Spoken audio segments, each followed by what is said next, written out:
Hello everyone.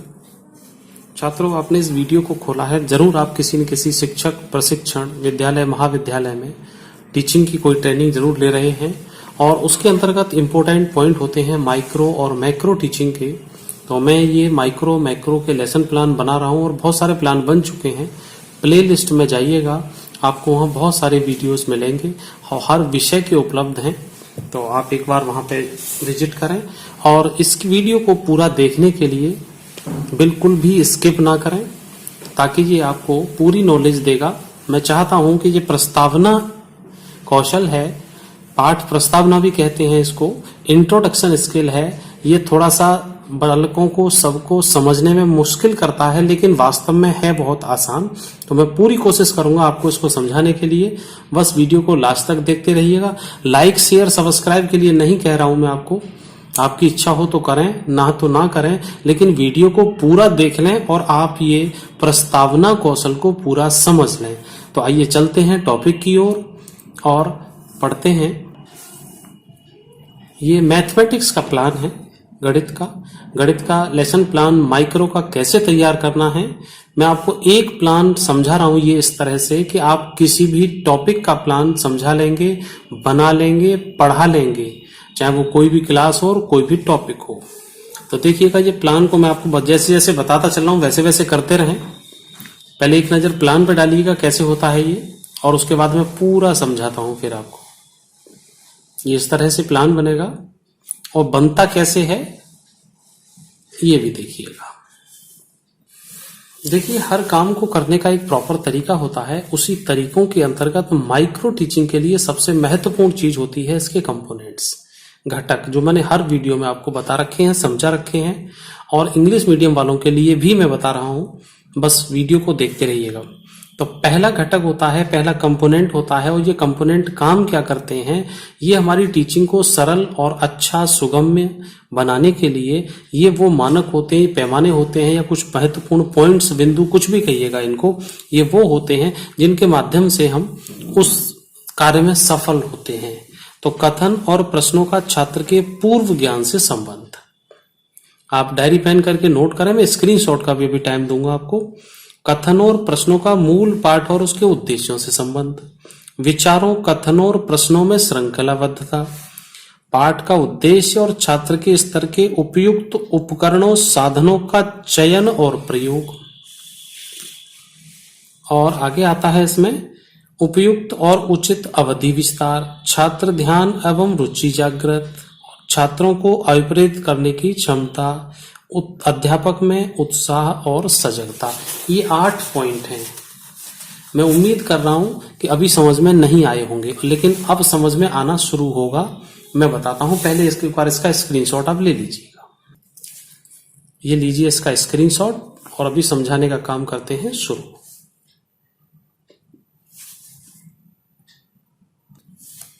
ये English medium वाले students के लिए कंपोनेंट्स इंग्लिश में है। ये अपना स्क्रीनशॉट लेके इनको अपना नोट करें। स्क्रीनशॉट ले चुके होंगे, चलते हैं आगे। इतना करने के बाद अब यहां से समझना शुरू करें। तो देखिए, डेट डालेंगे, स्किल, इंट्रोडक्शन, पीरियड जो भी है आप पढ़ा रहे हो, क्लास 6, 7th, 8th, और टॉपिक है हमारा पूर्ण संख्याएं, और इसका टाइम होता है 6 मिनट का। तो जो माइक्रो टीचिंग होती है इसका टाइम ही 6 मिनट का होता है। तो 6 मिनट के हिसाब से ही प्लान तैयार किया जाता है कि जितना 6 मिनट में पढ़ाया जा सके। तो देखिए, पूर्ण संख्याएं टॉपिक है। और पाठ प्रस्तावना का एक और नियम होता है, मैं आपको बता दूं, थोड़ा सा मैं अलग से समझा दूं 1 मिनट में, कि जिस पाठ को आप पढ़ाने जा रहे हैं, तो पाठ प्रस्तावना प्रश्न जो होते हैं पाठ से पहले के होने चाहिए। पाठ कहां तक है, मैथ वाले आप समझ रहे होंगे, पाठ से पहले के, पहले का मतलब पूर्व ज्ञान पर आधारित प्रश्नों को हम प्रीवियस नॉलेज या पाठ प्रस्तावना प्रश्न कहेंगे।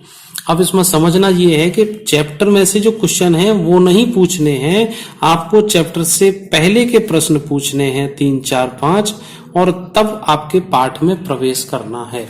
तो ये पूर्व ज्ञान पर आधारित जो प्रश्न होंगे ये हमें पाठ तक ले जाने का काम करेंगे। इसमें से प्रश्न ना पूछें, ये गलत हो जाता है, यही कंफ्यूज हो जाते हैं छात्र। आप पूर्व ज्ञान से यहां से प्रश्न पूछने हैं उनके बैकग्राउंड प्रीवियस नॉलेज के आधार पर। उम्मीद करता हूं समझ गए होंगे। अब देखिए टॉपिक है पूर्ण संख्याएं। अब देखिए किस तरह से प्लान बनता है। अब यहां से पहला प्रश्न करेगा पीपल टीचर। छात्रों, गिनतियों को तो आप जानते ही होंगे, गिनती कौन कौन सी होती हैं? अब छात्र जवाब देंगे 1 2 3 4 5 और आगे डॉट डॉट डॉट अनंत इन्फिनिटिव तक। तो अब अगला प्रश्न देखिए 1 2 3 4 डॉट डॉट डॉट अनंत को हम और क्या कहते हैं? तो छात्र जवाब देंगे प्राकृतिक संख्याएं। ये मैंने कुछ समझाने की वजह से छोटा कर रखा है, मेरा मैं जूम करके आपको बड़ा भी दिखा सकता हूं क्योंकि समझाने के लिए थोड़ा सा जरूरी है। अब बच्चों ने जवाब दिया कि प्राकृतिक संख्याएं। अब अगला प्रश्न प्यूपिल टीचर करेगा कि सबसे छोटी प्राकृतिक संख्या कौन सी होती है? तो हम लोग सब जानते हैं कि 1 2 3 4 5 अनंत इतनी सारी संख्याएं हैं, इनमें सबसे छोटी कौन सी है? 1 है। अब अगला प्रश्न 1 को 1 में से घटाने पर क्या बचेगा? 0। ठीक, तो हम 0 1 2 3 4 5 और ये अनंत को कौन सी संख्याएं कहते हैं? अब छात्रों के सामने समस्या आ गई है कि 1 2 3 4 तो थी यहाँ पे, ये तो प्राकृतिक संख्याएं थी, लेकिन अगर हमने 0 को भी इसमें जोड़ दिया तो क्या कहेंगे? छात्र यहाँ पे नो रेस्पॉन्स, छात्र निरुत्तर हो जाते हैं। छात्रों के सामने समस्यात्मक प्रश्न आ जाता है तो फिर आपको फिर क्या कहना है देखिएगा, तब आपको स्पष्टीकरण देना है। छात्रों, 0 को जब हम प्राकृतिक संख्याओं के साथ सम्मिलित कर लेते हैं तो उन्हें पूर्ण संख्याएं कहते हैं। ये क्लियर हो गया होगा आपको यहां तक। फिर उसके बाद आपको उद्देश्य कथन बोलना है और बोलते हुए ही ब्लैक बोर्ड पर जहां प्रकरण लिखा है, टॉपिक लिखा है, वहां पर आप इसको लिखेंगे। छात्रों, सॉरी लिखेंगे नहीं, बोलेंगे छात्रों आज हम पूर्ण संख्याओं का विस्तृत अध्ययन करेंगे, और इतना कहते हुए पूर्ण संख्याएं ब्लैक बोर्ड पर एंट्री में लिख देंगे। अब देखिए इसमें समझने की बात क्या है, आराम से समझिएगा। अभी आप टॉपिक पढ़ाने जा रहे हैं पूर्ण संख्याएं।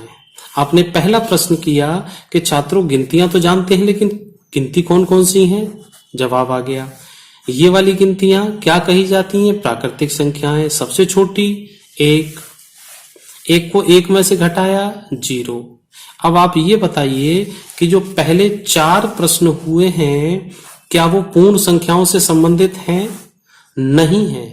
इसीलिए मैंने आपको जो अभी समझाया था ये कि पाठ से न होकर उनके पूर्व ज्ञान से संबंधित होना चाहिए। तो आपके चारों ही प्रश्न अभी जो मैं पढ़ा रहा हूं ये चारों ही प्रश्न पूर्व ज्ञान से संबंधित हैं, और जब हमारा ये वाला प्रश्न शुरू होता है, ये आता है, उस समय हम यहां पर इसके पास आ जाते हैं टॉपिक पर।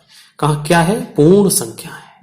तो ये चीज समझने, इतना अगर आपने समझ लिया तो समझ लिए पाठ प्रस्तावना के लिए कभी भी आप परेशान नहीं होंगे। किसी भी विषय का, किसी भी टॉपिक का निकाल लेंगे तो ये 5 प्रश्न आपकी समझ में आ चुके होंगे, और ये स्पष्टीकरण और ये छात्र के लिए उद्देश्य कथन इसका पूरा है। स्क्रीनशॉट भी ले लीजिएगा इसका।